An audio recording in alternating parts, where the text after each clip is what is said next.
Hoje nós estamos recebendo o Vitor Gaiardo, que é o presidente do Sindicato Rural aqui em Jataí e que no movimento do ano passado foi um dos apoiadores assim de grande mobilização. Vitor, boa tarde. Boa tarde, prazer muito grande estar aqui mais uma vez. Prazer é todo nosso e o agro parece que o produtor não pode parar mais, né? Se ele não pode parar lá na lavoura, ele também não pode parar nesta interação, nesse entendimento das coisas que estão acontecendo. Não, eu acho assim, parece que finalmente o agronegócio despertou também, que a gente não pode mais ficar esperando sempre pela ação dos outros, para que os outros resolvam os nossos problemas. Então, eu acho que um setor tão importante como é o nosso setor, o setor do agronegócio hoje é o setor mais importante da nossa economia. Vamos dizer, o interior do Brasil, ele é movimentado pelo agronegócio, né?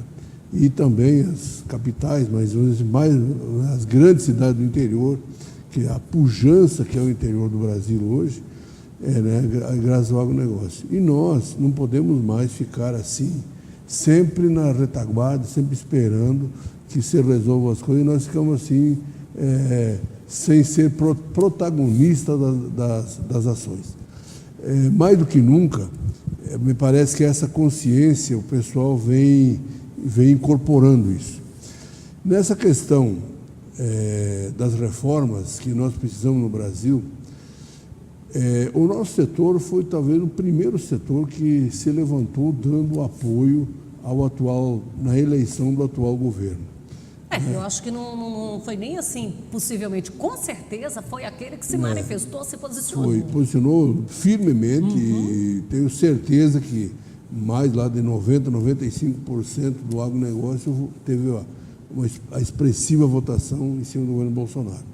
Agora, hoje, é evidente e é notório que para que o Brasil possa ter mudanças, para que o Brasil possa crescer, essas reformas elas têm que ser implementadas. Não tem como o Brasil sair desse marasmo se não implementarmos principalmente a reforma da Previdência, a reforma tributária, que é outra coisa que vem massacrando o setor produtivo, não só rural, mas também o setor produtivo, indústria, comércio, serviços. O empresário, de um modo em geral, todo mundo sofrendo uma carga tributária muito pesada. Vale a gente lembrar também que não é só o empregador, o empregado também. Porque ele tem ali os seus pagamentos e que poderia ser de um modo mais atenuado, né?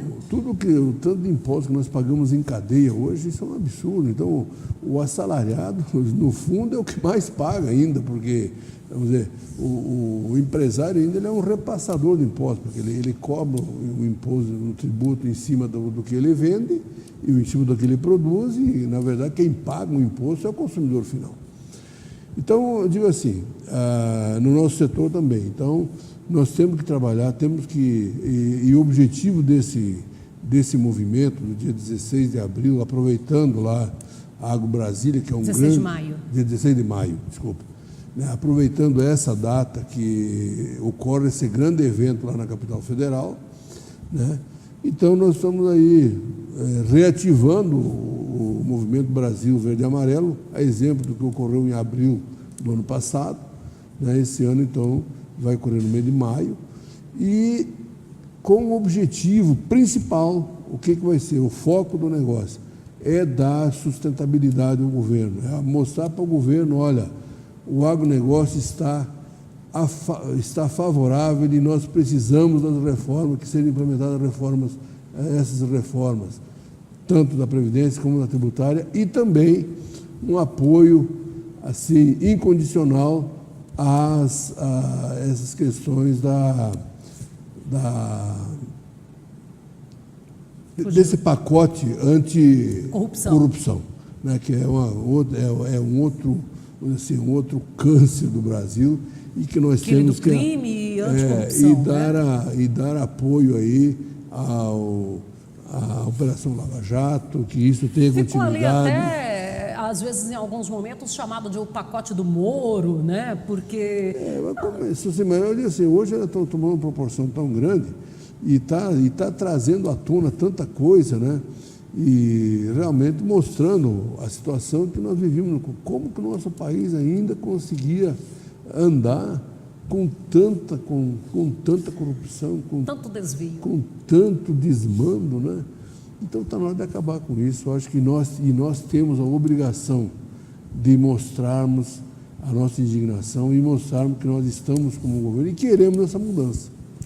Eu acredito que dentro de 2 anos nós poderemos ter uma diferença muito grande no nosso país, né? Se nós ficarmos aí, esses 2 anos, 2019 e 2020, com uma política mais eficiente, com a torneira da corrupção fechada, imagina o que a gente não pode ter em 2021. O país tem muito, o nosso país é um país extraordinário, nós temos que aproveitar todo o nosso potencial e aproveitar o tanto de tributo que você paga. O Brasil é um dos países que mais arrecada impostos.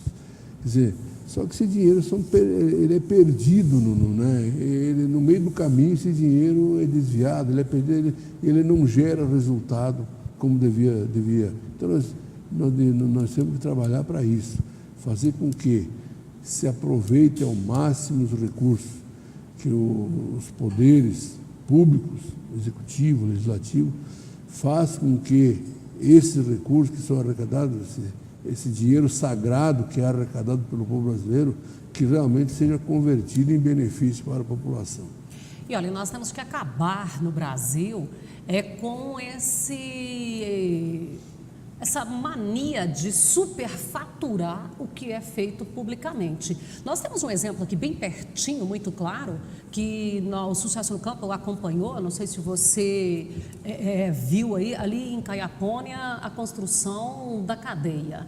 Os produtores rurais, a juíza declarou um apoio, a doutora Gabriela, ela teve um posicionamento que a gente quase não vê, ela falou que não tinha mais condição de botar preso e juntaram o sindicato, os produtores rurais e os empresários, a cidade inteira se mobilizou, advogados, a cidade toda, a sociedade toda se mobilizou, a primeira ala já foi entregue, o secretário de Segurança Pública chegou lá, quando viu, se surpreendeu com a qualidade, porque era o que eles procuravam para implantar em alguns pontos em Goiás e não tinha achado, já estava sendo feito em Caiapônia, e o custo disso, de acordo com o que eles passaram, ficou em torno assim, de 1/3 do que seria feito pelo Estado. Agora, o que justifica fazer pelo Estado, com o nosso dinheiro, ter um custo 2 vezes mais? E ainda assim, louvável essa atitude, mas assim, vamos dizer assim, ainda a sociedade organizada fazendo o que não é obrigação dela. Não, porque isso aí ela já pagou para fazer.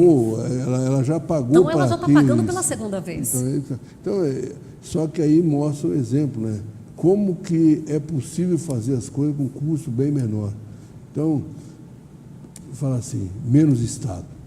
Nós temos que diminuir o tamanho do Estado. Nós temos que diminuir o tamanho dessa massa do tamanho do nosso Estado. Tem que privatizar tudo que for possível.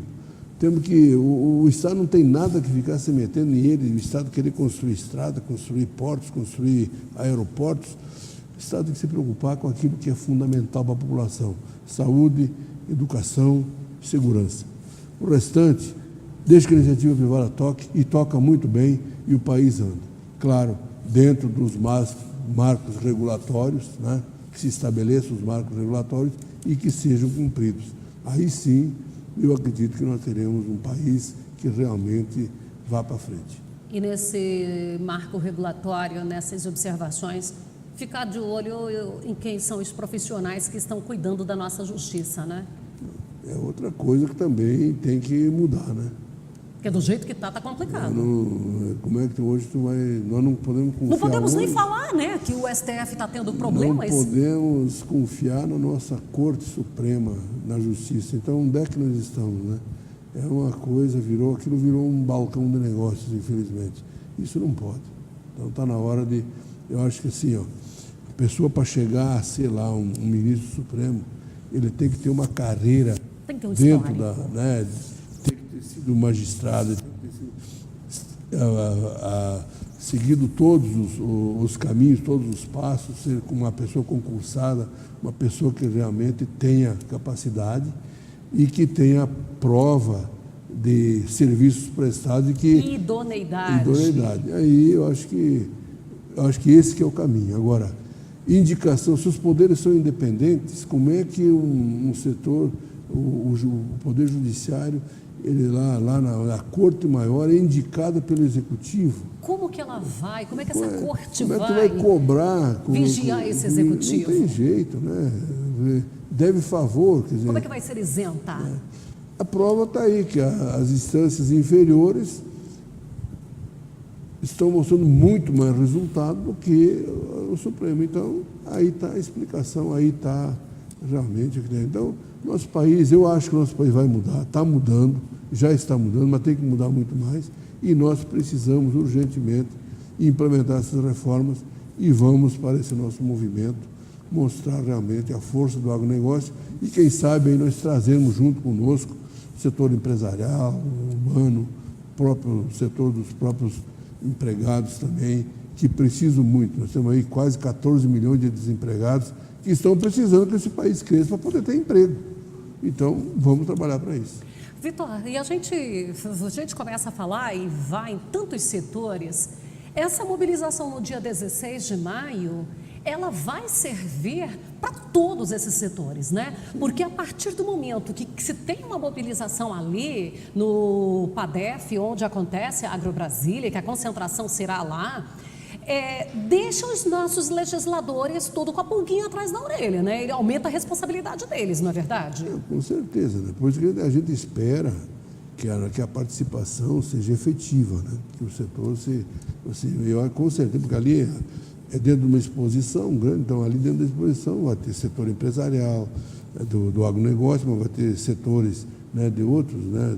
Prestadores de serviço, indústria. Muita indústria e, né, trabalhadores também que estão lá e tal, visitantes. Então acaba que todo mundo acaba ficando envolvido nesse negócio.